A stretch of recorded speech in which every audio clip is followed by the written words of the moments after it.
Let me take this opportunity and extend a very warm welcome to each of you. I'm your host Isha Bhalla and delighted to have all of you here this special morning. As we look forward to presenting Axis Max Life Insurance presents the 11th edition of the ET Now Insurance Summit, co-powered by HDFC Life Insurance and LIC, with a very spectacular theme, that of ensuring India by 2047, a vision for Viksit Bharat. We are so very privileged to have amongst us Shri Deepak Sood, Member Non-Life IRDAI. So may I request all of you to please put your hands together as we welcome him on stage to address the audience. Ladies and gentlemen, Insurance for All 2047 isn't just an ambition, it's a national imperative. To be aligned to that, to achieve that, is something that is key to Viksit Bharat. The key change that all of us must initiate, work towards, is policyholder protection, being customer-centric, and building that trust. If that trust is formed, if that trust is established, if that trust is strengthened, it makes our work all that much more easier.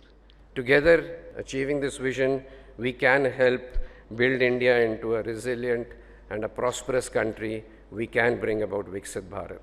Thank you very much. The event also featured a dynamic panel discussion on riding the wave towards a modern insurance landscape. Let's take a look.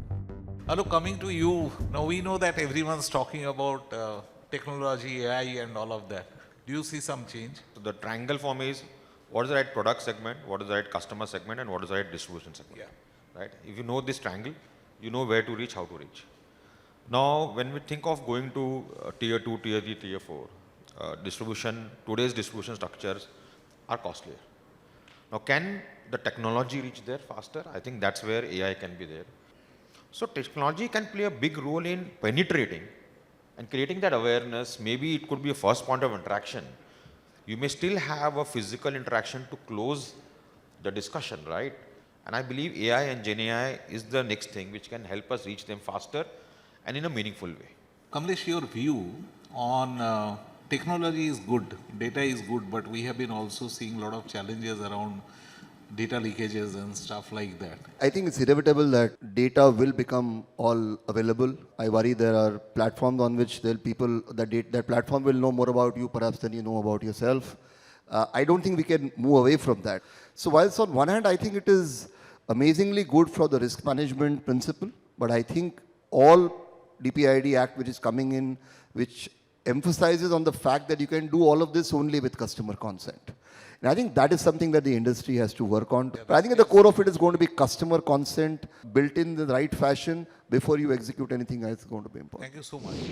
Next up, we bring you an exclusive interview with Alok Rungta, Managing Director and Chief Executive Officer, Future Generali India, discussing the roadmap for a fully insured India. When we talk about a Viksit Bharat today, what comes to mind is a fully insured India.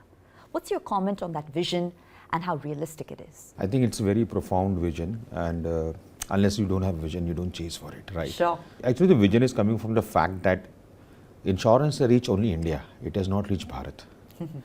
Okay, so we are predominantly in metros, tier 1s. Correct. But there is a lot of scope to go beyond, right? Right. So for me, it's a reality which will come through with a lot of changes which are happening in the ecosystem for insurance. It may happen sooner than not, is what I believe. As an economy also, we are going through a major cusp of transformation, right? With that transformation, I'm sure all industries, everybody will benefit. So with rising tides, all boats rise. So I think with the same philosophy, insurance should also penetrate more. So the scope is good and great. And I think there is awareness which has gone deeper than what we started in 2000. So I'm very optimist about it, and I see it happening sooner maybe. What role might public-private partnerships play in increasing this penetration pan-India? There is already a partnership in play. For example, let me give a health example, right? Sure. So there are these Sahi companies, but there is Ayushman Bharat also working. Right. So there is some coverages which the government is given to the vulnerables. And then the private players are playing their role. Now the advantage is this will create a more holistic health ecosystem, because when there will be demand for services and people know that it can be fulfilled, then there will be supply of network, infrastructure, Right. hospitals, because they know that there is business, someone will pay for it, whether the insurers or the government. So this partnership is already on. Sure. And as I said, this will only multiply as we go to far off places. Become more robust. See, if the agenda is insurance for all, doesn't matter what product you're consuming or whose product you're consuming. Sure. Could be a public product, could be a private product. Right. But at least consume something, because people were not aware if you go below in district level and villages and talukas. So that's the way it is working now. But in the scenario you've just described, what role might emerging technologies or a maturing digital ecosystem play in making that vision materialize? So I think there is a lot of new technology which emerges every day. One of the challenges I always feel technology is it gets redundant in 3 years. Sure. So we need to be careful what we go with. But yes, now with AI or Gen AI and everything, the ability to go to places where you cannot be physically present is easier. Absolutely. So it can go deeper in the market where there is almost some conversation happening, which gives a lot of awareness, gives a lot of information to the customer. Because the customer today is also a smart customer, right? Everybody has a smartphone. Right. Right? Once you have a smartphone, you are a smart user automatically. So you are embedded in the ecosystem now, and the new generation is more native than people like me, right? Sure. So they understand this better than some of us. If you bring it to them in the language they understand, Sure. I think it will just blossom more. Well, Alok, speaking of the customer, what perhaps matters most to them, particularly in the context of life insurance, is trust and transparency. So how do you address that within the four walls of your organization, and how must the broader industry go about doing so? See, we are in an industry which is genuinely long-term in nature, right? Right. We are not a transacting industry. In our case, customer is giving us hard-earned money to be kept in for long, and he or she needs to ensure that the money is safe. Sure. It is coming up with the same promises which are given at the time of buying a solution. Absolutely. The customer is paying every year. Now this only he can do, he or she does when he or she has trust. Right. So trust is the biggest factor for a customer when they look at who are they interacting with, who is on the other side of the fence, what is the legacy of that organization, Sure. right? So these two things are much important. Obviously, you need to have the right solution, you need to have the right customer experience. That is paramount. Given. Yeah. But I think that is also a very big factor when people look at, okay, whom do I work, whom do I transact with? Is my money safe for long term, right? Right. So we believe these are very important tenets for any organization, especially in this business when you are in fiduciary role. And I think still it's valid, and one of the most important aspect a customer is ticking in the box when they select whom they want to put the money with. Well, Alok, when we look at the broader life insurance ecosystem, you've got the traditional insurance providers on the one hand and the insurtech startups on the other. Perhaps not every interaction or partnership is seamless and successful. What's it going to take to change that? They will coexist. I don't think one is going to take over the other. Right. InsurTech and the traditional method will survive. There will be some marriages, like we say, there is a concept called phygital. So there is going to be a physical and a digital marriage. Right. For me, the customer is doing a lot of research nowadays online. So there is a lot of awareness he or she is looking for, knowledge, information, Sure. which is digital. Right. In our business, when it comes to decide on a solution, then he or she goes physical. Right. And that's why it's a digital physical marriage. And I believe the same will happen in case of InsurTech and traditional models. So for me, they will coexist and blossom. So how do traditional insurance providers go about enhancing their risk management strategies in the current scenario? Our core business is risk management, right? Right. Whether we are traditional or not. Sure. Insurance is a risk management business, right? So I think traditional people have their own methods of risk management, right? Their own nuances. Sure. And the new age general technologies have their own risk appetite, let me put it this way. Sure. Both have their own methods of evaluating risk. But end of the day, everybody is taking risk. Right. Because we are in the risk business. Right. If you don't take risk, you are not in the business. Well, sir, thank you so much for taking the time to speak with us. Thank you. Thank you. Thank you.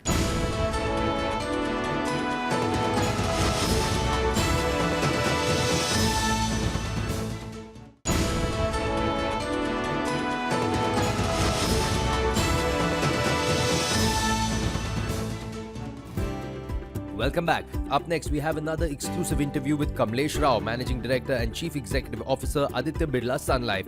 When we imagine a Viksit Bharat by the year 2047, a fully insured India is what comes to mind. How realistic is this vision, sir?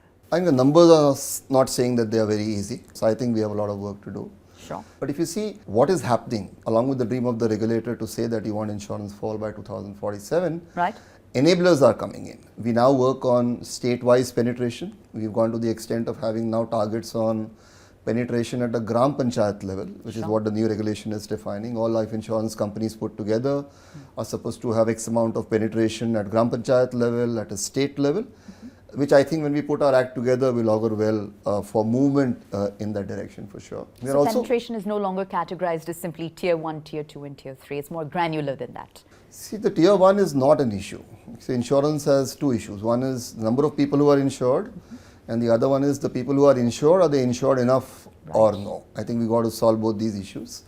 But the other one, where number of people to be insured, is where the Gram Panchayat, the state plan will make a lot of difference. Sure. What will also make a difference is a platform envisioned by IRDA with all the insurance companies coming together, Right. health, life, general put together, is a platform called Bima Sugam, which hopefully will become a reality by June of 2025, which is bringing all of us together on a common platform, which is pushing all of us to create products which are simpler, Right. which will get distributed on the platform. It's a not-for-profit company envisaged by IRDA, and I'm hoping the first thought in that direction is to create a product which can give you a basic minimum life insurance, basic minimum health insurance, and a property cover along with that, priced at a very affordable rate and distributed through what the regulator calls Bima Vahaks, which is also distribution of a different kind. The moment the premiums come down, my current distribution is not amenable to sell, because average ticket sizes of premiums that we sell for private life insurance would be about 80-90,000. LIC would be at about 20-25,000. This Right. will need us to sell premiums at 2,000, 3,000 and 4,000. So I think an ideal combination of the product through an ideal distribution channel on a platform like Bima Sugam will pave the way for the next few years for penetration by 2047. Well, Kamlesh, what role might this growing, budding digital ecosystem play in essentially pushing the agenda forward? I think huge role to play, and we talk about AI and Gen AI a little loosely, and to me, Alexa is the oldest form of Gen AI. Yeah, I keep joking that she's the only person who listens to you these days because she does whatever you ask. Yeah. How do you move that from just listening to sentiment analysis? I'll give you an example. We carry a AI bot at our contact center, and we built in a technology where somebody can analyze the sentiment of the conversation as somebody is talking on the other side. So you can put a bot to answer simpler queries, Right. but when you analyze the sentiment, you understand that you now need a handover to a human being because something sensitive is coming Make in. that judgment call. You got to make that judgment. So you got to work with bot and human beings together. Sure. And I think the final ability of Gen AI should be able to respond in real time. I wish to see a time where every policy is hyper-personalized to every individual in a language that he understands, Right. with different terminologies meant for different set of people which they understand better. The policy document may be the same, but hyper-personalization of a very different kind can happen in this area. We sell long-term policies, so trust is very important. You need to make sure you sold the right thing to the customer. Sure. I just think the embracement of all financial products with AI the way it is moving in, I mean, I think the world is changing. If we are able to adapt to this AI and digital transformation, I think it will go a long way in what we want to achieve over a period of time. Well, Kamlesh, as you just mentioned, the world is changing. In fact, given the geopolitical volatility that surrounds us, the inflationary pressures, right, so many micro and macroeconomic forces seemingly colliding into one simultaneously. What does that mean for the life insurance business, and how do traditional insurance providers sharpen their risk management frameworks against this context and backdrop? The only thing I've learned in the last 18 months to 24 months is expect the unexpected. Sure. Yeah? We never thought the first war will break out, and it did, and after that so many have followed. I got to tell people that you got to learn to the new way of things, and therefore risk becomes extremely important. Right. I think the most important thing is to be able to deliver the promise of what we have told the people, because we sell a product where I don't do instant gratification. Right. I hope the gratification comes longer because we are in products related to death. I hope people live longer. Right. But through the process and the interaction, build your risk management practices which are safer for organization for long time to come. We provide guarantees to people. We sell products where we tell people that you will get this for the next 40 years, and we carry the reinvestment risk. Sure. And therefore, that's what we're supposed to manage. Right. From a customer point of view, I think which is even more relevant is to say, how do you create products which can help him take care of inflation? So I think it's enabling provisions are being made to be able to take care of the changing geopolitical uncertainties that are happening at this point in time. If we talk about traditional insurance providers on the one hand and insure-tech startups on the other, how do they peacefully coexist? Are there in fact opportunities for synergies, or is there too much of a cannibalization and overlap here? No cannibalization. I think it is an amazing synergy opportunity. I tell my technology people, don't fall in love with what you create, because if there's an insurtech that is finding a better solution than what I have done, I'd like to kill mine and embrace what is created by the insurtech companies. All our processes, 8 out of 10 of them today are in collaboration with insurtech companies. Sure. We run a program every year where we put out our big problems out in the marketplace. We allow insurtech companies to come up to us and say, hey, I can find a solution to your problem. Right. We work with 3 or out of those 10. We invest in some of those insurtechs as we go along. I think for the life insurance companies, the writing is very clear that as we progress, it has to be an amazing collaboration between the traditional life insurance companies and the insurtechs. You can put the might of your capital and your risk management with the nimbleness and understanding of the insurtechs coming together for being able to deliver a better customer experience going forward. Moving on, we have an exclusive interview with Ved Narayanan Sheshadri, Managing Director and Principal Officer, Mahindra Insurance Brokers.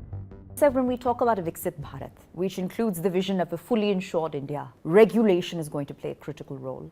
What are some of the finer nuances of how you anticipate the regulatory landscape will evolve? As far as regulation is concerned, over the last at least 4-5 years, especially after the new chairman has taken over office, I think we've seen significant change in the regulatory landscape, opening up opportunities, A, for the customer to experience multiple product solutions, for insurers to design and construct products very quickly, very easily, and second, and lastly, for distributors to offer those solutions to the market. I think the ecosystem and the regulatory landscape now provides the right kind of environment to co-create right product solutions to the end customer, both from a new customer addition perspective as well as from a claims experience perspective. It's made things very easy. There is tech at scale available. So I think we are living in the right environment to scale up rapidly and therefore see the 2047 vision happen quite quickly. And if we look at the broader life insurance landscape, you've got the traditional insurance providers on the one hand, and you've got insurtech startups on the other. And they need to peacefully coexist, and they need to identify the synergies that exist between them. Challenging is that going to be? It is challenging if we see insurers and insurtechs as competition. I don't see insurtechs as antagonistic to the insurers. These are more collaborative opportunities available, and therefore how do you leverage that is the question which is at stake here. Even we as distributors, large distributors, we work with several insurtechs. Each of them brings in something new on the table which they can create much faster than what we can. In-house. And I think that in-house, and then we have the ability to take that and deploy it for a lot of customers of ours. So it's a win-win for both. I don't see life insurers threatened by insurtechs. They will only leverage on the insurtech's abilities to bring in top quality experience, marry data, and then bring together a solution which makes sense. For any regulators that may be watching and overhearing this conversation, is there any special message, wish list, or words of wisdom you might have to share?